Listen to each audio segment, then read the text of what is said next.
Market leader today, market memory tomorrow. That's just the nature of the corporate beast.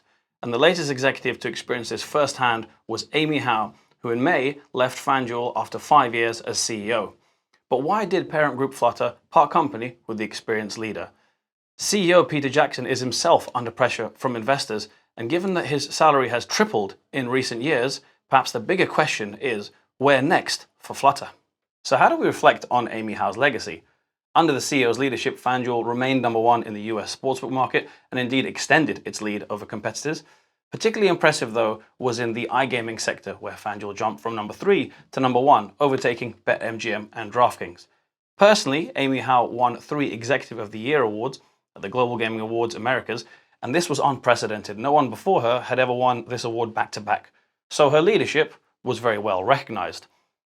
On the negative side, Flutter shares have fallen around 60% over the last 12 months, which naturally coincided with her departure, and Flutter's primary listing in the US piled the pressure and scrutiny on this particular number. Howe leaves with a $4.37 million severance package, but she leaves with a rich legacy intact. Amy Howe's success was synonymous with the growth at all costs era. The old priorities were different. Market share, aggressive promotions, there were a lot of marketing races, some described as to the bottom with bonuses with American sportsbooks.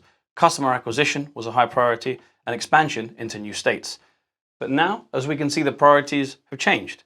We're looking at more margins, profitability, retention, regulatory management, and sustainable cash flow. FanDuel recently, as just 2 examples, shut down FanDuel Picks and is phasing out FanDuel TV operations completely.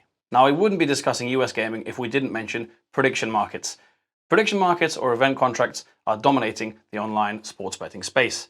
Investors are beginning to ask, in the long term, could prediction markets bypass gambling regulation? Could they create a cheaper, lighter alternative to sportsbooks? And do they threaten the long-term sportsbook model? In the short term, the answer to all the above is yes, because Flutter's share price has tumbled. And the impact is even tougher given the fact that several states that were expected to perhaps have not legalized traditional iGaming. This uncertainty matters. So why did Flutter want to make a change at the top? Well, Amy Howe may have completed her early mission: to win market share, to establish dominance, and to build scale. But under her successor, Christian Genetsky, the priorities are now very different. It's all about protecting margins, increasing efficiency, looking at profitability, and of course, dealing with regulation and competing with prediction markets. But as we all know, that is the current uphill battle. Flutter now faces a much tougher strategic environment. The growth phase is over, and there are a few questions hovering over the company. Can sportsbook profits hold up long term? How aggressively should Flutter push iGaming? And did it choose the right prediction markets partner? Does the company double down on scale or diversify beyond traditional betting?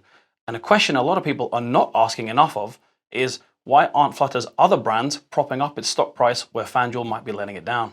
Amy Howe ultimately leaves with a strong legacy intact. Her departure is less about failure and more about timing. FanDuel, as a previous market disruptor itself, has proven that it can become a market leader, but the rules of the game are changing. CEO Peter Jackson and his executives are buying up Flutter stock in a long-term push. So the chief is backing himself, but it's the rest of the market. If you enjoyed this report and want more of the industry's leading news analysis, sign up to become an insider.